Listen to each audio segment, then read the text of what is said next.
महर्षि वाल्मीकि एक बहुत बड़े खगोलविद थे। उन्होंने श्री राम के जन्म के समय की सभी ग्रहों नक्षत्रों की स्थितियों का वर्णन किया है। इन स्थितियों को जब हम आधुनिक प्लानिटेरियम सॉफ्टवेयर के माध्यम से देखते हैं तो हूबहू वही एक आकाशीय चित्र 25,920 वर्ष में एक ही बार दिखाई दे सकता है। तो यहाँ वाल्मीकि जी ने कहा कि श्री राम के जन्म के समय चैत्र मास शुक्ल पक्ष की नवमी थी, दोपहर का समय था। सूर्य मेष में थे, शुक्र मीन में थे, मंगल मकर में थे, शनि तुला में थे और बृहस्पति कर्क में थे और उनके साथ ही चंद्रमा भी चमक रहे थे और कर्क राशि पूर्व से उदय हो रही थी। हूबहू यही आकाशीय दृश्य प्लानिटेरियम 10 जनवरी 5114 ईसा पूर्व को दर्शाता है और स्टेलेरियम उसके 40 दिन बाद 19 फरवरी 5114 ईसा पूर्व को दर्शाता है। और हमने ये भी वेरीफाई किया कि इन तिथियों से 25,920 वर्ष पहले या फिर 25,920 वर्ष बाद हूबहू वही स्थितियाँ किसी और दिन नहीं देखी जा सकती।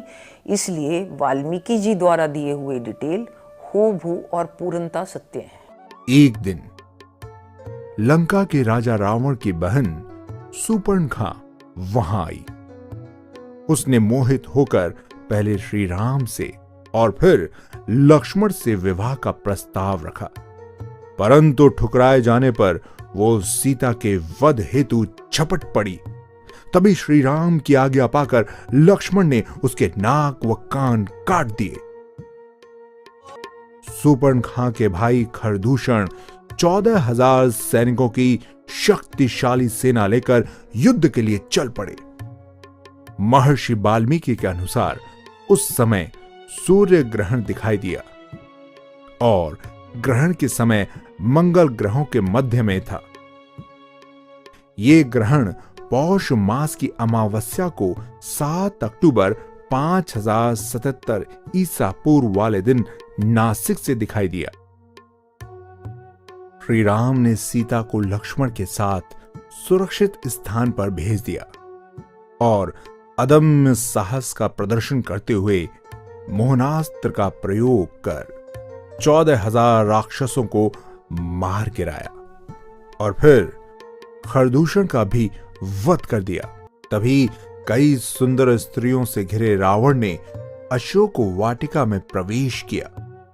उसने पहले तो सीता को उसे पति के रूप में स्वीकार करने के लिए समझाया बुझाया, परंतु सीता की फटकार सुनने के बाद उसने सीता को डराया धमकाया।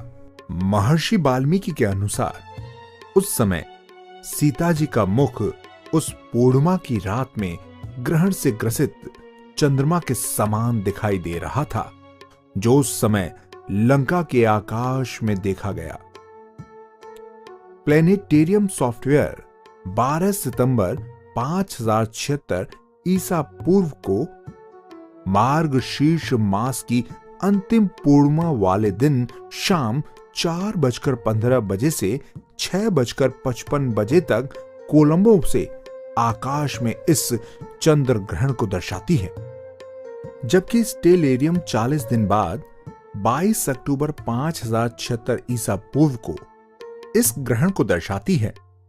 शिनशपा अर्थात शीशम के पेड़ में छिपकर बैठे हनुमान सब देख रहे थे।